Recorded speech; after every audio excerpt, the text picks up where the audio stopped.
नमस्कार, बहुत स्वागत है आप सभी का। आप देख रहे हैं आपकी बात मध्य प्रदेश। मैं हूं आपके साथ अभिलाष मिश्रा। मध्य प्रदेश में विधानसभा चुनाव के बाद अब बीजेपी और कांग्रेस लोकसभा चुनाव की तैयारियों में जुट गए हैं। कांग्रेस ने विधानसभा चुनाव के बाद नए चेहरों को प्रदेश की कमान सौंपी है। फिलहाल 29 में से सिर्फ एक छिंदवाड़ा की सीट कांग्रेस के पास है, लिहाजा कांग्रेस के सामने अपने प्रदर्शन को बेहतर करने की चुनौती है। तो वहीं बीजेपी इस बार मिशन 29 को लेकर चल रही है। सीहोर में आज संघ और बीजेपी के बड़े नेताओं की बैठक हुई। खास बात यह रही कि बीजेपी ने विधानसभा चुनाव में अपने 7 लोकसभा सांसदों को उतारा था, जिसमें 5 सांसद चुनाव जीत गए, जबकि 2 को हार का सामना करना पड़ा। कई सांसद मोहन कैबिनेट में मंत्री बन गए हैं। वहीं पूर्व केंद्रीय मंत्री नरेंद्र तोमर विधानसभा के अध्यक्ष बन गए। ऐसे में कयास लगाए जा रहे हैं कि बीजेपी इस बार नए चेहरों को मौका देने की तैयारी में है। उधर कांग्रेस में भी युवा हाथों में बागडोर आने से जनरेशन चेंज की चर्चा जोरों पर है। तो जिस तरह से बीजेपी ने विधानसभा चुनाव में दिग्गजों को किनारे किया था, नए चेहरों को मौका दिया था, उसी तरह से माना जा रहा है कि इस बार भी लोकसभा के इलेक्शन में कई नए चेहरों को टिकट मिलेगा। और कांग्रेस में तो यह माना जा रहा है कि पूरी पीढ़ी बदलाव का वक्त अब तय है। इस बार हर सीट पर कम से कम नया चेहरा नजर आ सकता है। तो क्या वाकई में यह बदलाव करेगा करामात? इसी पर शुरू करते हैं आपकी बात।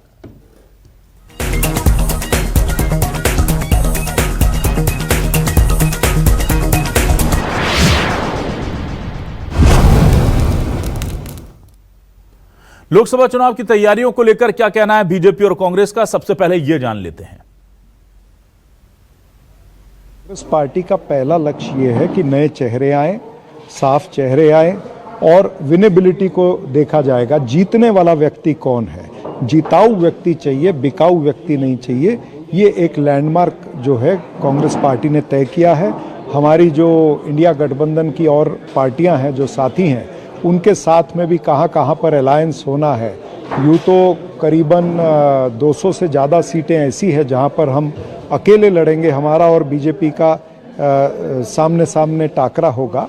लेकिन कई राज्य ऐसे हैं जैसे महाराष्ट्र है, दिल्ली है, यूपी है, पंजाब है, पश्चिम बंगाल है, ये तमिलनाडु है। तमाम सारे राज्यों के अंदर गठबंधन भी है, बिहार के अंदर, झारखंड के अंदर।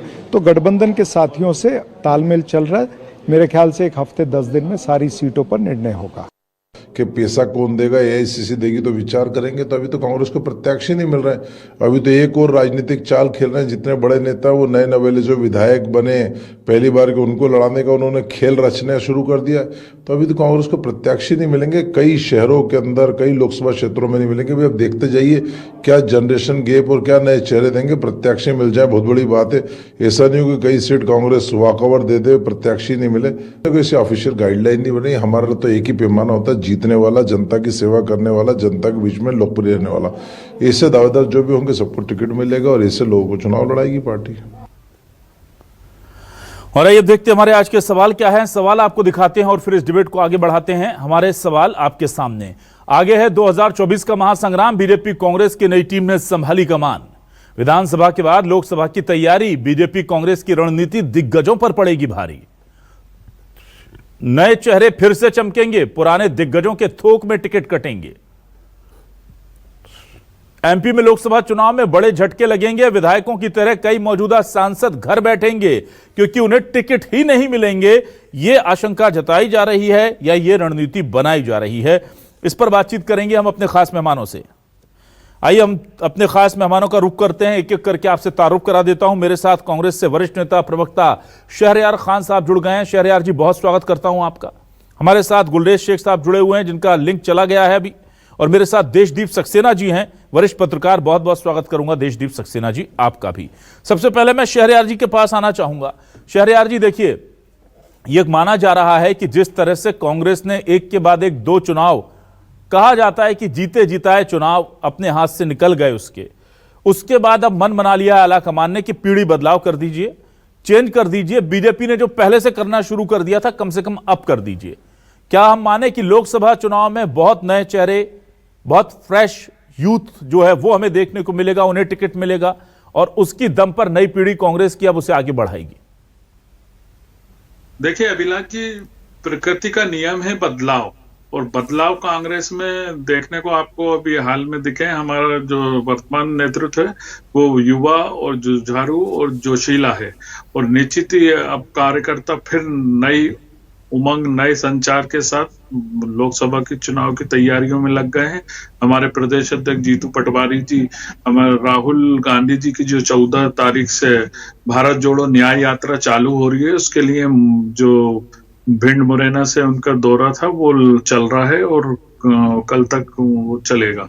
उसके बाद वो यात्रा की रूपरेखा को लेकर जिम्मेदारियां दी जा रही हैं और साथ के साथ लोकसभा चुनाव की तैयारी भी की जा रही है।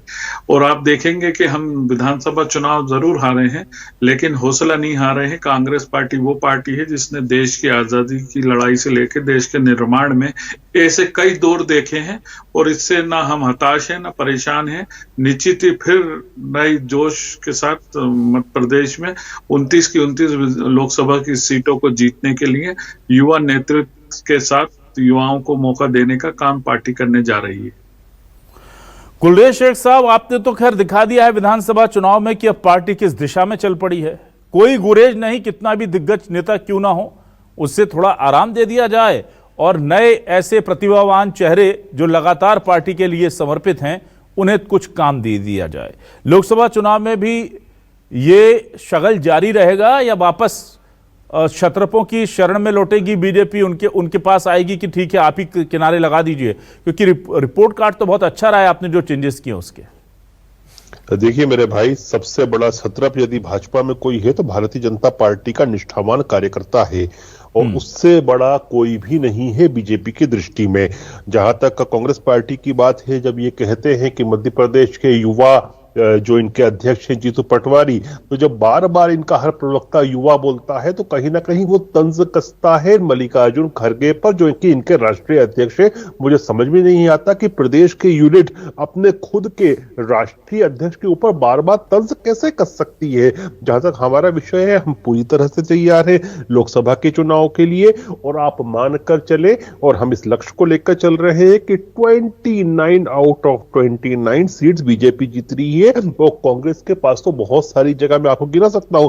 उज्जैन में इनको ढूंढे उम्मीदवार नहीं मिल रहा है, शाजापुर में इनको ढूंढे उम्मीदवार नहीं मिल रहा है, इंदौर में नहीं मिल रहा है, ग्वालियर में नहीं मिल रहा है, मुरैना में नहीं मिल रहा है। ऐसी कितनी सीटें हैं जहां पर इनके पास कैंडिडेट्स की कमी है, कैंडिडेट तक इनके पास नहीं है। तो क्या चुनाव लड़ेंगे ये लोग? ये खैर आप देखेंगे कि जब वापस से ये नतीजे आएंगे, 29 में से 29 सीटें कांग्रेस हारेगी, फिर वापस से समीक्षा बैठक करेगी। अंदर सांप बैठे थे, नेवले बैठे थे, चचुंदर बैठे थे, गिरकट बैठे थे, इस प्रकार की चीजें सामने आएंगी। जीतू पटवारी का हो सकता है इस्तीफा हो, और इनके राष्ट्रीय साहब मैं बीजेपी के बारे में भी तो कुछ बता दीजिए थोड़ा सा। ठीक है, कांग्रेस का तो आपने सारा कुछ बता दिया कौन कहां बैठेगा, लेकिन मुझे ये बताइए कि बीजेपी के 7 सांसदों को विधानसभा चुनाव लड़ाया गया था, 5 आपके जीत गए, 2 हार गए। अब हम देख रहे हैं कि 7 की तो सीधी सीधी लगभग ये सीट बनती दिख रही है कि जो विधानसभा नहीं जीत पाया वो लोकसभा निकाल लेगा, इसको लेकर के भी संशय रहेगा। तो 7 सीटों पर चेंजेस तो हमें सीधे तौर पर नजर आ रहे हैं। इसके अलावा क्या और भी ज्यादा मौके मिलेंगे यूथ को, नए लोगों को?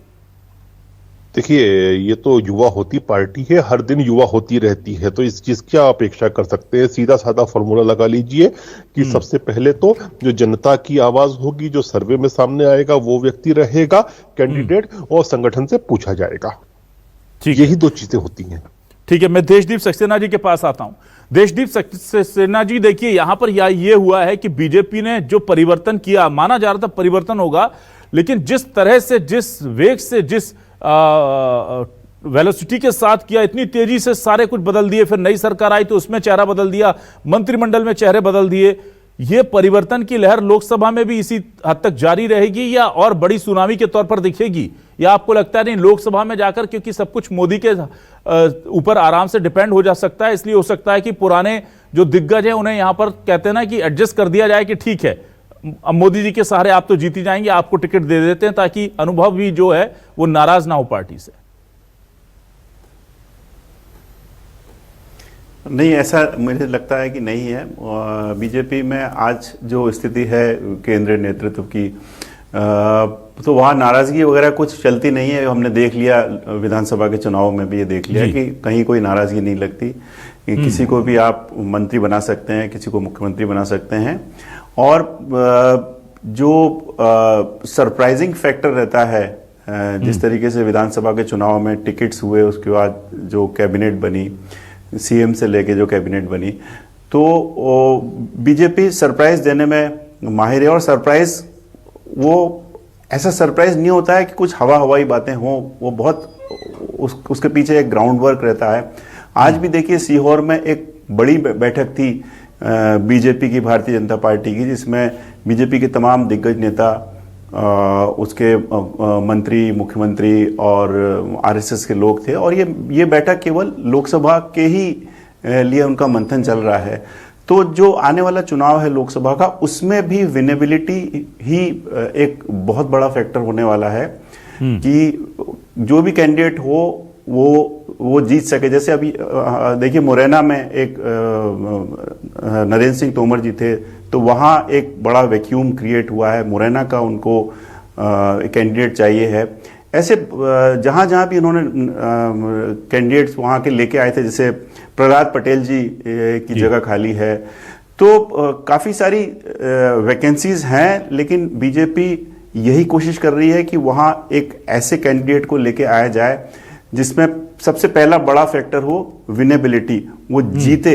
और बाकी फिर उनके पास मोदी जी की गारंटी है। हम देख रहे हैं किस तरीके से मंदिर निर्माण का काम चल रहा है, रामलला आएंगे, एक माहौल बन रहा है। तो ऐसा समझा जाता है कि बीजेपी के फेवर में स्थितियां हैं, उनको बस उपयुक्त कैंडिडेट चाहिए हैं एक मनमाफिक चुनावी रिजल्ट के लिए। ठीक है, मैं आ जाता हूं वापस शहरयार साहब आपके पास। शहरयार साहब, देखिए विनेबिलिटी को लेकर के विधानसभा चुनाव ने जब भी हमने डिस्कशन किया, देशदीप जी भी उसमें कई डिस्कशन में शामिल रहे, और कमलनाथ जी ने भी कहा था कि हमारा सिर्फ एक ही फॉर्मूला है, जिताऊ कैंडिडेट होना चाहिए। लेकिन नतीजा क्या हुआ आपने देखा। ऐसे में अब जिताऊ कैंडिडेट खोजने के अलावा और किन चीजों पर आप लोग ध्यान दे रहे हैं, क्या रणनीति बन रही है? और चूंकि राम मंदिर का मुद्दा उस वक्त अपने शवाब पर होगा, उसको किस तरह से उस चीज से जनता जो है ध्यान हटाकर आप जो मुद्दे उठाना चाह रहे हैं उन पर केंद्रित हो, उसकी क्या रणनीति है? देखिए अभिलाष जी, जो भाजपा के अभी मेरे प्रवक्ता साथी बातें कर रहे थे, तो उनको ये याद रखना चाहिए कि भाजपा वो झूठ बोलो पार्टी है जो कि अपने वो कैंडिडेटों को बदलने की जो सुगबुगाहट है वो युवाओं के बदलाव के लिए नहीं है। वो जनता के बीच इनके वो 5 और 10 साल के पुराने सांसद हैं जिनको जनता ने नकारने का इस बार मन बना लिया है। और विधानसभा चुनाव में ऐसे एक केंद्रीय मंत्री और एक सांसद सतना में और मंडला में हारे हैं, जो कि एक 7 बार के सांसद हैं और केंद्रीय मंत्री वर्तमान मोदी सरकार में फग्गन सिंह कुलस्ते हैं। तो इनको ये जमीनी हकीकत का आभास हो गया है कि मध्य प्रदेश की जनता, हमारे भोपाल के सांसद का बात कर लें तो 5 साल पहले जब वो चुनाव जीत के गई हैं, जब से आज तक भोपाल में एक ईंट नहीं लगाई, कोई विकास का काम नहीं करा है, तो निश्चित ही इन सब का हिसाब करने जा रही है। तो इसी तरह से भाजपा अपने चेहरे बदल कर जनता को वर्गलाने के लिए ये सब बदलाव कर रही है।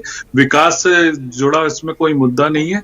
रही बात कांग्रेस की, तो कांग्रेस पार्टी अपनी विधानसभा चुनाव की गलतियों से सबक लेके क्या कमियां रही हैं उनको दुरुस्त करके युवा चेहरों को, और जहां पर हमारे सीनियर प्रत्याशी होंगे, हमारी पार्टी मार्गदर्शन मंडल में नहीं बिठा देती आडवाणी जी, मुरली मनोहर जोशी जी को, गोपाल भार्गव जी को, क्योंकि हमारे यहाँ समन्वय होता है। हमारे राष्ट्रीय अध्यक्ष खड़गे जी हैं, हमारे लिए सम्मान की बात है। और मोदी जी तो बहुत दूध पीते बच्चे हैं, बहुत जवान हैं, इनको मुबारक हो। लेकिन हम लोग जाति, धर्म, उम्र और इस तरह से अपने कार्यकर्ताओं को वक्त निकल जाने के बाद धुतकारने का काम नहीं करते। आज गोपाल भार्गव जी 9 बार के विधायक हैं, उनका दर्द निकल रहा है। शिवराज जी हमारे 18 साल के मुख्यमंत्री हैं, उनका दर्द निकल रहा है। और बाकी भाजपा के नेताओं में जो अंदर खाने सरफुटबल है वो आपको लोकसभा चुनाव में देखने को मिलेगा। रही बात जो लाडलियों का नाम लेकर शिवराज जी का चेहरा दिखाकर 3000 के वो पिंक कलर के होर्डिंग मध्य प्रदेश में कर करोड़ों रुपए के लगाकर धोखे देके ये सरकार बनाई है, तो वो भी हिसाब जनता करने को बैठी है। अभी एक महीने में 4,92,000 लाडलियों को इन्होंने गायब करने का काम करा है। 1576 करोड़ रुपए की कल जो राशि आई, 1250 रुपए के हिसाब से आप उसको इस भाग निकाल लेंगे तो लगभग 1,26,00,000 लाडली बची हैं। और उसमें तर्क दिया जा रहा है कि 60 साल की, आपने पहले तो नहीं बताया था कि 10 साल 15 साल या 18 साल से 30 साल की महिलाओं को ही मिलेगा। अब आप ये सारे क्राइटेरिया करके और लाडलियों को धोखा देने का काम कर रहे हैं। और मेरे को तो जो जानकारी है प्रशासनिक स्तर पे, ये फरवरी की वो किस्त डालने के बाद लोकसभा की आचार संहिता लग जाएगी और उसके बाद ये योजना को भी खुर्द-बुर्द कर दिया जाएगा। क्या 450 में गैस सिलेंडर मध्य प्रदेश की महिलाओं को मिला? नहीं मिला। ठीक है, चलिए मैं आपके सवाल लेकर गुलरेज साहब के पास आता हूँ।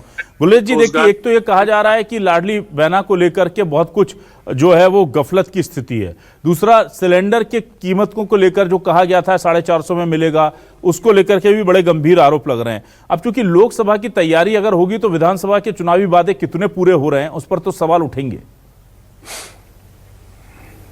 जहां तक कांग्रेस पार्टी है ना, इनके जो नेता प्रतिपक्ष ने लगभग 2 लाख का फिगर दिया था और इन्होंने भाई साहब ने 4 लाख कर दिया। मतलब झूठ बोलो, बड़ा से बड़ा झूठ बोलो, बार बार झूठ बोलो, यही कांग्रेस की नीति है और यही इनकी नियति दिखती है। अब आप सुन लीजिए, अरे भाई साहब सुन लीजिए, देखिए मैंने ये कर्सी रखी मेरी दल की, जब आप कह रहे थे तो मैं साइलेंट था। जो राशि डाली है 1576 करोड़ रुपए डाली है, उसको अगर आप 12.5 से भाग कर लेंगे तो वो 1,26,00,000 आए। अभी आप इनको समझ दे रहे हैं शायद, आपका झूठ कहीं तो मैं आपको चैनल पे बता रहा हूँ। आप पेपरों में तो 1,26,00,000 लेकिन राशि डाल रहे हो आप 1,26,00,000 और उसमें भी आप उम्र का और सारे चीजें आप लागू करने की बातें कर रहे हो।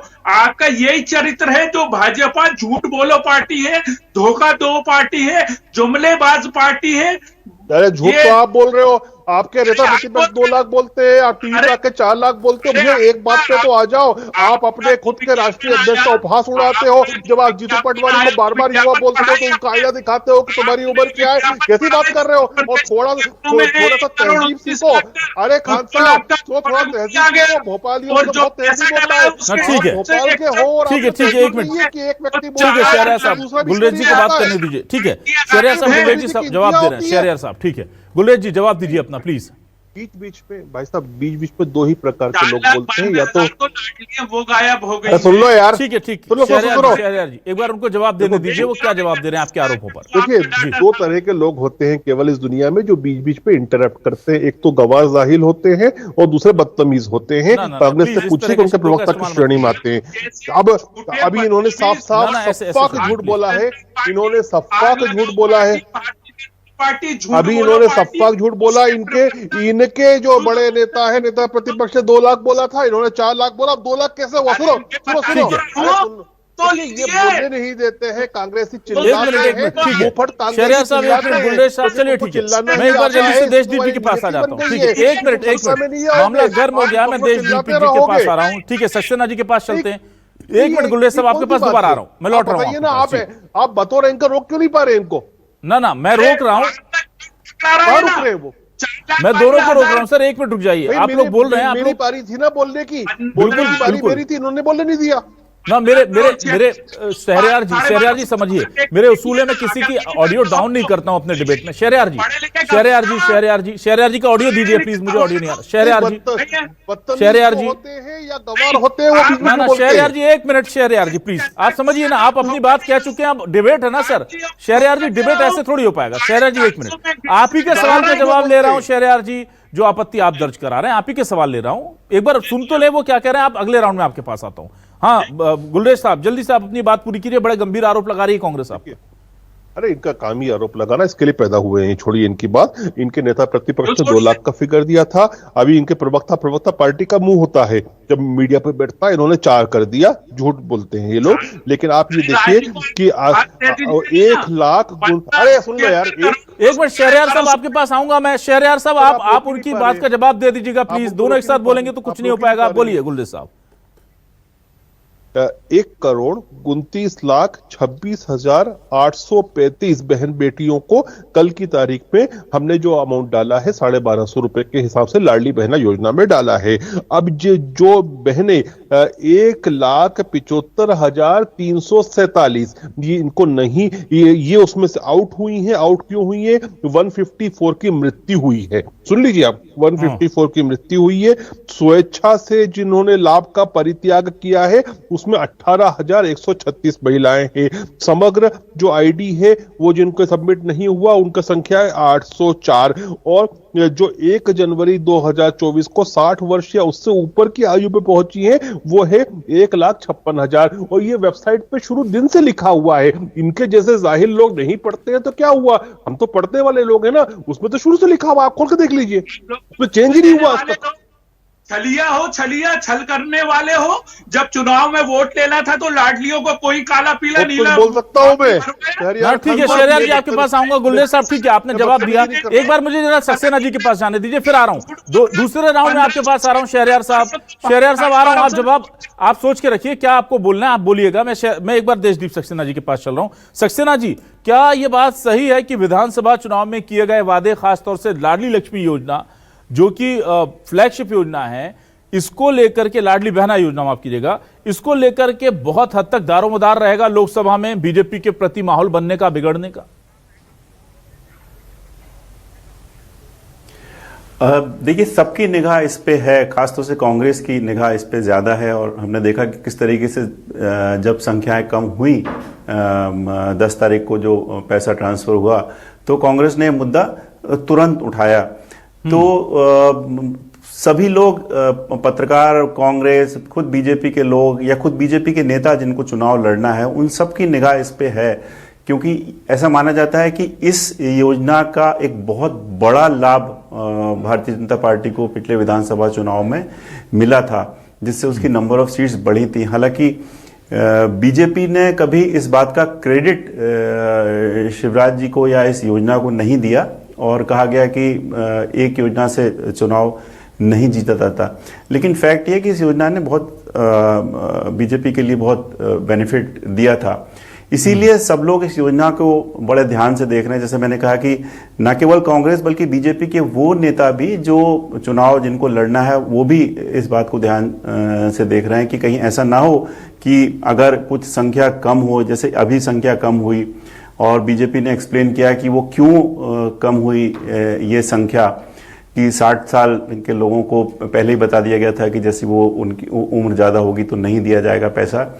लेकिन इस पूरे गुणा भाग का मैसेज क्या जाता है लाडली बहनों में, और फिर वो उस मैसेज का राजनीतिक मतलब क्या निकलता है, वोट जब देने जाते हैं तो क्या उसमें भी इसका असर पड़ता है, ये अभी देखना बाकी है।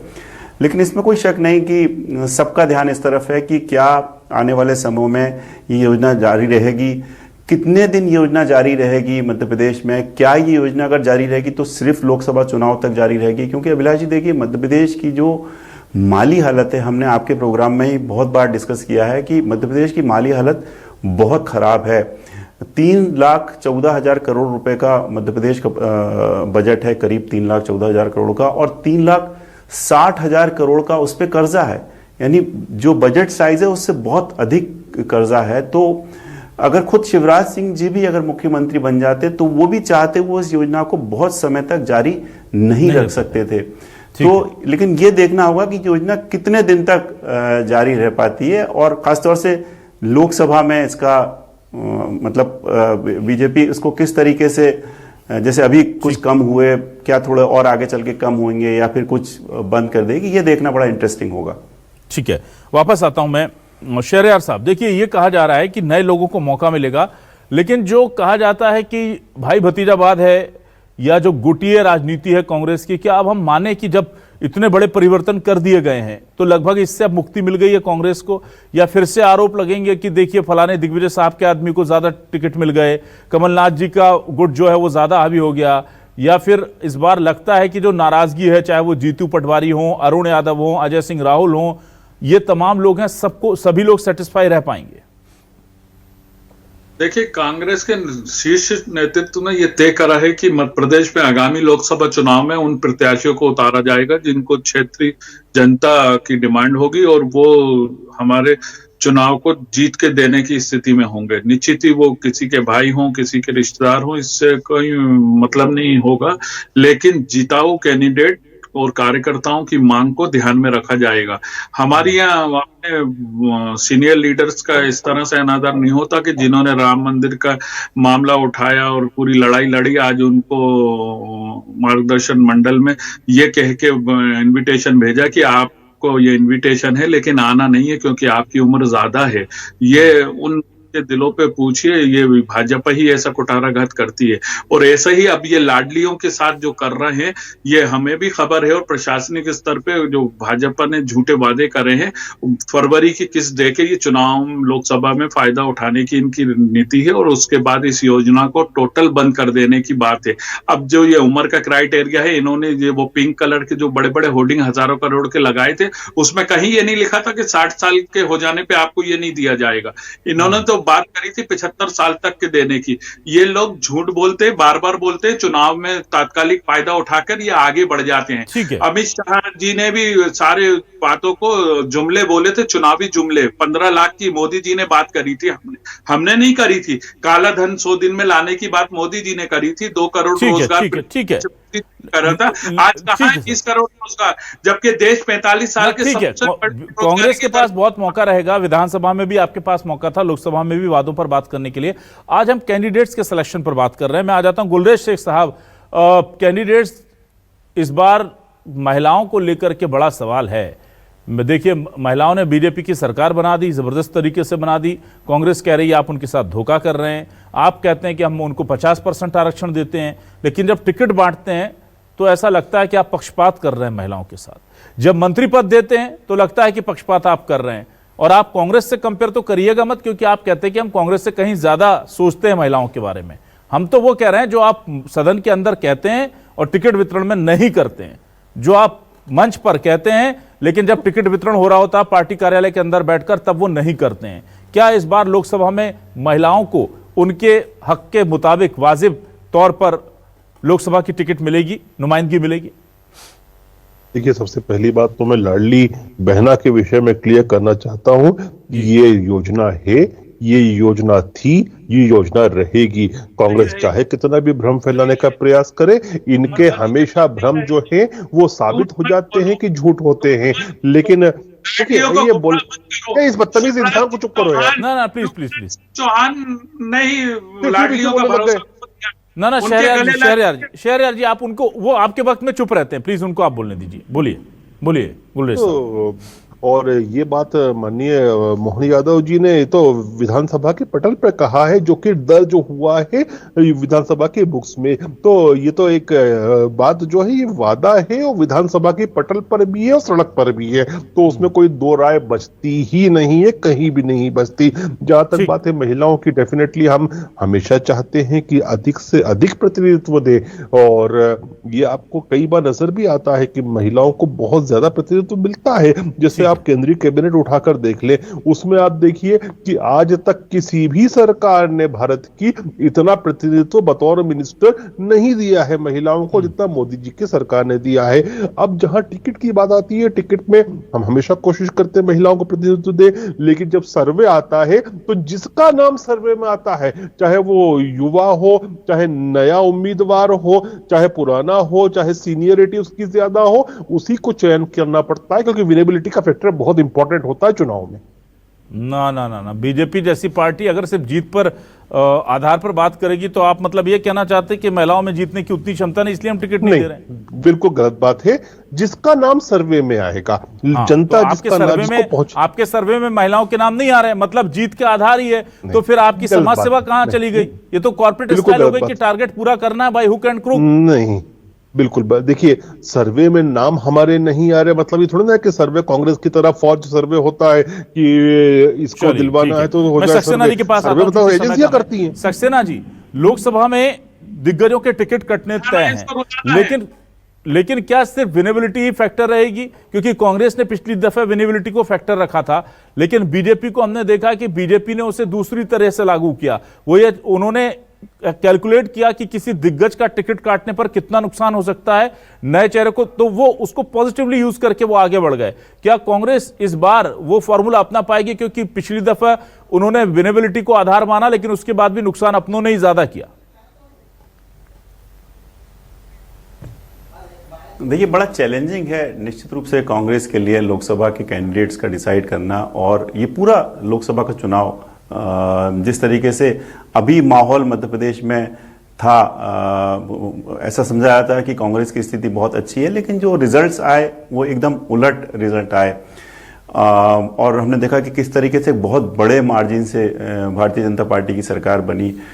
तो जो माहौल है मध्य प्रदेश में, उसमें कांग्रेस के लिए काफ़ी चैलेंजिंग है कैंडिडेट्स का निर्णय लेना, उसके बाद फिर वो सारे समीकरण भी तय करना जो कास्ट, क्रीड या महिला, कितनी महिलाएं होनी चाहिए, या तो मेरे ख्याल से जो कांग्रेस का जो सबसे बड़ा जो फैक्टर रहेगा वो फिर विनेबिलिटी ही रहेगा कि कौन सा कैंडिडेट चुनाव जीत सकता है, उसको ही टिकट दिया जाए। और जैसे मैंने कहा कि है बहुत challenging, out of the box Congress को सोचना पड़ेगा कि ऐसा क्या करे कि उसकी ज्यादा से ज्यादा सीटें मध्य प्रदेश में आए। ठीक है, तो ये मुश्किल तो है। अब कांग्रेस क्या कुछ वाकई में चमत्कार कर पाएगी? और सबसे बड़ा सवाल यह है कि उन दिग्गजों का क्या होगा जिनसे हर चुनाव से पहले कांग्रेस कहती है कि किसी का प्रभाव नहीं होगा, और आखिर में उन्हीं का प्रभाव नजर आता है। ऐसा ना हो कि कमलनाथ और दिग्विजय सिंह से निकल करके जीतू पटवारी और उमंग सिंह सिंगार या फिर राहुल सिंह या अरुण यादव के जो गुट हैं वो हावी हो जाएं। और बीजेपी अगर इस फॉर्मूले को जारी रखती है तो क्या अब उसके वरिष्ठ और दिग्गज नेताओं के लिए वनवास के दिन शुरू होने वाले हैं? बड़ा सवाल है। बहुत बहुत शुक्रिया शहरयार खान साहब, गुलरेज शेख साहब और देशदीप सक्सेना जी हमारे साथ जुड़ने के लिए, इस डिबेट का हिस्सा बनने के लिए। तीनों मेहमानों का शुक्रिया, दर्शकों का भी शुक्रिया। नमस्कार।